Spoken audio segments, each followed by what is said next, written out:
Hey guys, Altavis Pelzer here, your voice manager, and I unmute the voice of women who are ready to speak up about what has kept her silent for way too long. Guys, I think that this is the first episode where I've had an attorney on or someone who was in that industry. Or maybe I've had one and they didn't want to fess up to it. It makes me want to go back and look at a few bios of some people that have been on the podcast. But guys, I'm not telling you that because you're in trouble, and I'm not in trouble either, guys. Don't think that. I'm not going to jail. Me and a jumpsuit doesn't go. It's not a thing. But I'm excited to highlight some women who have, really made some significant journeys in their life. And sometimes that means when I'm on a path that has taken me through education in 4 years and 6 years and things of that nature, and then I make that shift to something else, sometimes it's a lot harder than what we may think. So with that being said, I'm excited about my guest today. Hello. Hi, Altavis. I'm so glad to share this time with you. I'm excited to have you on. And so what I want you to do is introduce yourself to the studio audience, and then we're going to dive into this journey that you've been on and highlight some things that have really stood out for you. Awesome. Thank you. Well, sure. I think a lot of people can attest, especially in the legal field, to starting a career that they thought that's what they wanted to do, and then needing to make a shift for whatever reason. And then there are people who things don't feel right, but they stay in it for whatever reason. And and fortunately, I was in a position and just a state of mind of like, you know what, I can't find my joy. Joy was very important to me and is very important to me. I figured we have this one life, might as well live it joyfully. And I thought, you know what, I'm young enough and smart enough to make the shift. And I did. I didn't know what I was going to be shifting to. I just knew that there had to be a better way to be living and feeling throughout the day. And I felt like the best thing for me is, hey, if I'm on the right path, if I'm in alignment, if I'm taking action, the right opportunities are going to cross my path. And that's what as crazy as it may sound, that's what I felt. And I with that, I went to LinkedIn, which 10 years ago was the primary job search tool. Now it's obviously evolved into so much more business, networking, et cetera. But at the time it was a job search tool. So I thought, let me go there, start sharing my knowledge and insights. I didn't want to chase any companies. I wanted to attract the right opportunity for me. So I did that. And sure enough, companies started noticing me, reaching out to me, messaging me on LinkedIn, saying, Italina, we see you everywhere. We love what you're doing. We want you to do it for us. So that was a little twist because I was looking for a job and they didn't even know what to call what I was doing. I didn't know what to call. I didn't even know it was a big deal. Again, this is back in 2010 when the job title social media manager didn't even exist. This social media wasn't an industry yet that formulated. So I was like, sure, I can do that on the side while I look for a job. And then another company wanted me to do the same thing, a small business, another small business owner. Next thing you knew, Altavis, I was having trouble finding time to go on job interviews and look for a job. So I was like, well, can this be my job? Like, this seems to be a real need. And I'll be honest, it wasn't like this overnight thing. It took me a good 2 years before I decided to officially start my own social media management company. I made my first hire and just built up my team over the years, jumped head first. I love it. For so many people, just even getting up the energy, the nerve to be able to say, I am going to make this shift happen now. I know that unfortunately, a lot of people before it sounds weird to say pre-pandemic. This is horrible. It's but pre-pandemic, a lot of people were, ready to quit their jobs. They were ready to let go. They were ready to Elsa and Anna it all the way through, okay? But I think, we always get to this point where it's like I want to leave, but the security. I want to leave, but this. And I know I personally went through that journey when I was working a full-time job that I would put in my 2 weeks, something would happen, somebody would quit, and I would be like, okay, well, I'll extend it until you find someone else. And we kind of give our current situation grace that it doesn't deserve. Mm-hmm. And so when you said that you just went ahead and was like, you know what? I'm just going to do it. I was like, oh, hi, hero. Sometimes you just have to rip the Band-Aid off, just go I'm like, okay, if I think about this any longer, I'm gonna turn back. I'm not gonna do it. So it's like, okay, I just got to do it. That's so funny. And then now here's my question. This is a big one. And I know a lot of people, Speakeasy podcast listeners, I know, I hear your thoughts right now. They're going to say, what did you do when people said you were crazy? Oh, or people said, you leaving that quote unquote good job to do what? Right. Yeah.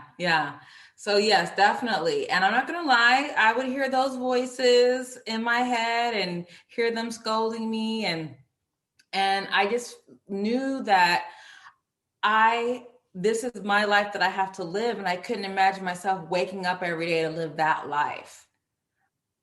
You see what I mean? So that my concern for that was greater than what they thought. And I also felt like it's going to work out. I got this. Don't trip. I'm going to,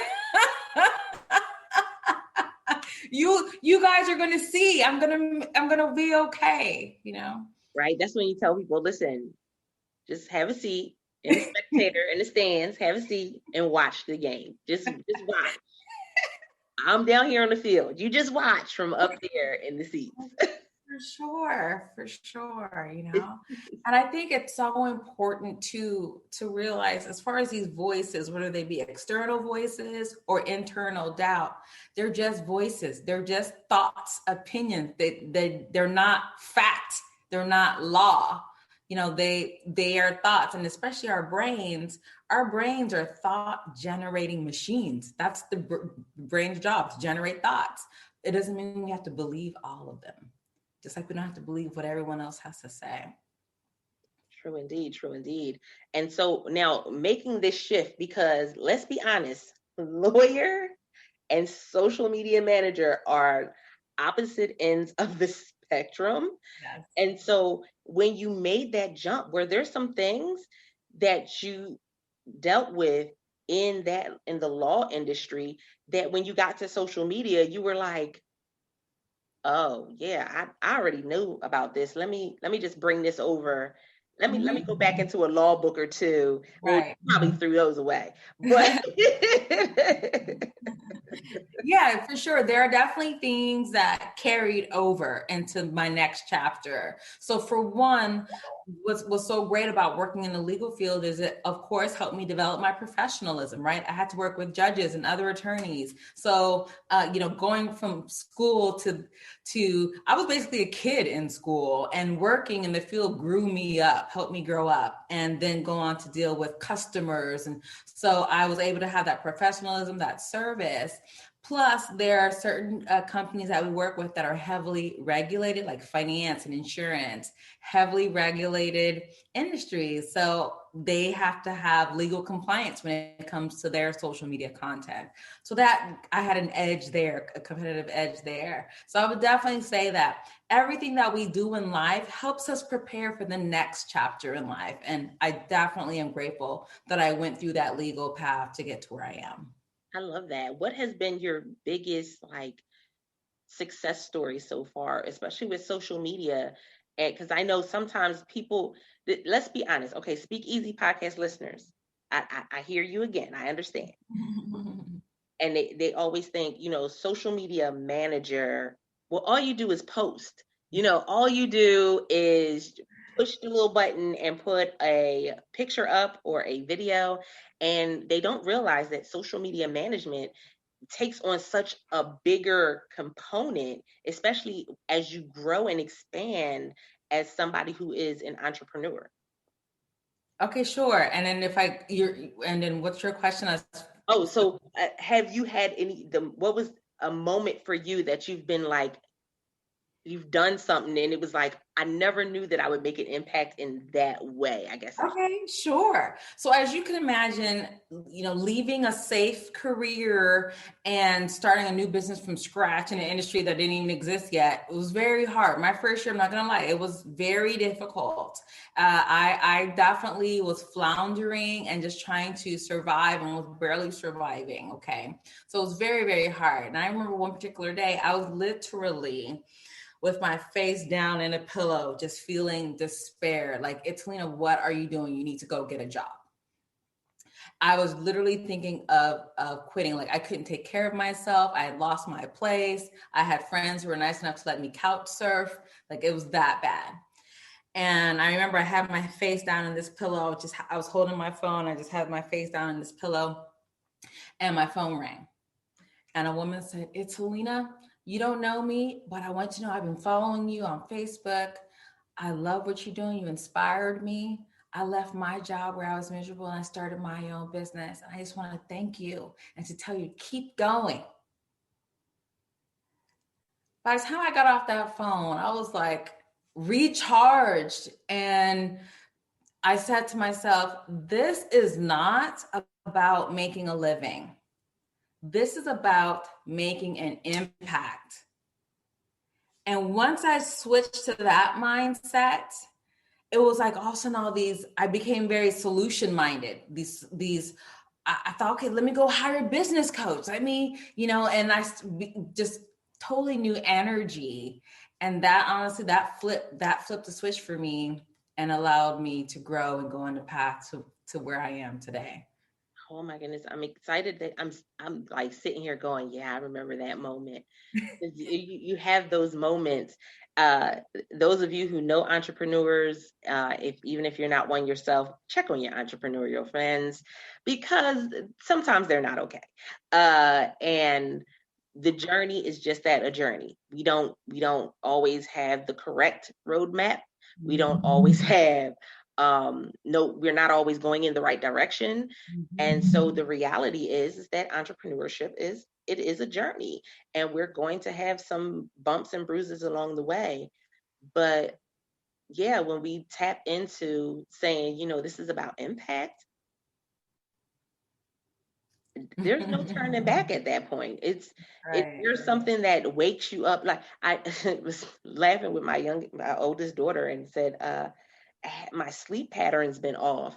And she was like, well, why? Like, what's going on? And I said, I've been staying up a little later working on some projects for clients and stuff. And said, but my body wakes me up at 4 a.m. Like no alarm clock. And she's just like, well, I need you to figure something out. Gee, thanks, right? She said, I need you to figure something out. But, there's a drive on the inside of you that wakes you up in the morning, that makes you want to go and help one more person, that makes you, even if you had a bad experience. And we know that there are stories of bad experiences, but there's something on the inside of you that pushes you and says, try it one more time. Mm-hmm. Just keep going. It's okay. I mean, that's the truth is like any road has bumps and potholes. And so that's just but you're going to pass them. They will pass. And that's what we have to keep in mind is that, hey, we're going to get through this. It's okay. It always works out in the end. Now, we can't end this episode without you giving us at least one or two social media tips. Like I would get nasty emails if I ended this episode without getting at least one or two social media tips. So would you be so kind to share some with us? Absolutely, for sure. So I would say first things first is, most of us are professionals and most of our clients are professionals. So one obvious piece is we need to be on that number one professional site called LinkedIn that we tend to neglect and ignore. I call LinkedIn the stepchild of social media. Yet it's so powerful. And I get clients from there every week, and my clients are getting clients from there. So I would invite your viewers, your audience, to connect with me on LinkedIn. Italina Kirknis. I'm pretty easy to find since my name is so different. I'm sure you experience the same thing. Yes, indeed. So, Italina, I was excited about you saying LinkedIn because so many other people go, oh, Instagram, oh, TikTok, oh, this. And I go, LinkedIn really has this power that people are still not tapping into. Mhm. And I don't know, part of it is because it's not as fast paced as some of the other social media platforms, and Mhm. it's not as engaged, but there's something there that is really powerful. I've found a lot of the podcast guests on LinkedIn. I've connected with clients and had Right. people offer speaking opportunities on LinkedIn. For And sure. so, I want you to give us a little more juice on that one. Just Sure. No problem. So just like you would have let's say in person, you would have a physical presentation that's professional and that would be a good reflection on you. You also want your bios to be a good reflection on you and clearly market you. So meaning make it clear what it is you do. I see a lot of Instagram bios even that aren't set up correctly. On LinkedIn, I see a lot of pretty skeletal bios, like it looks like a resume or like and just kind of empty. So if you, and you can see on mine, it's very full. The cover photo, the heading. In fact, I don't just have my name in the name section. I have my name and my job title, online presence expert and speaker. And the way I got away with that was instead of putting my last name in the last name box, I put my first and last name in the first name box and then put my job title in the last name box. And that's huge because that section right there is searchable. Meaning, if someone were to Google, for example, online presence expert or speaker, I'm going to come up because LinkedIn has what I call Google juice. And in fact, if anyone were to Google your name, let's say someone referred you business, that person, that referral is still going to do their own due diligence and Google you. One of the things that is going to come up, yes, your website, but your LinkedIn, not your TikTok, not your Instagram, your LinkedIn first. All the other stuff is going to be at the bottom because LinkedIn has Google juice and that's powerful in itself. so I'll be changing that today.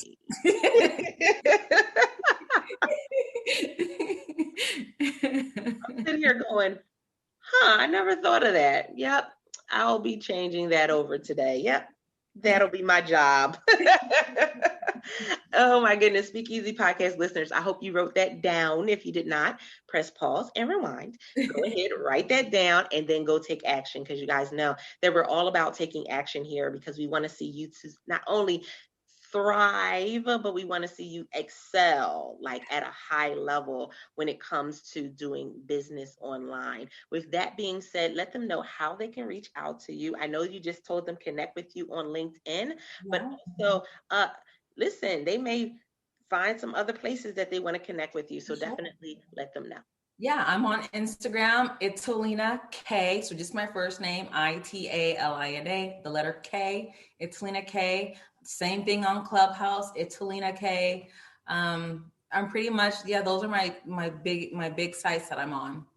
Love it. So Italina just gave y'all some juice. I'm gonna repeat that because I think y'all need to, in case you missed it, like you might have blinked and you didn't hear it. So I just want you to know that she gave some amazing things during this episode, and we want to hear from you. So make sure that you leave us a review on your favorite podcasting platform or come join the conversation, bit.ly/World Voice Community. We would love to hear what you're doing when it comes to this riding the wave of social media, these internet streets, especially now, right now, with going, all of this pre, mid, post pandemic situationship that we're going through at the moment. We want to hear from you. With that being said, I appreciate you guys. This is another episode of the hashtag Speak Easy podcast. And until next time, guys, don't forget to press it out. See ya. Yay.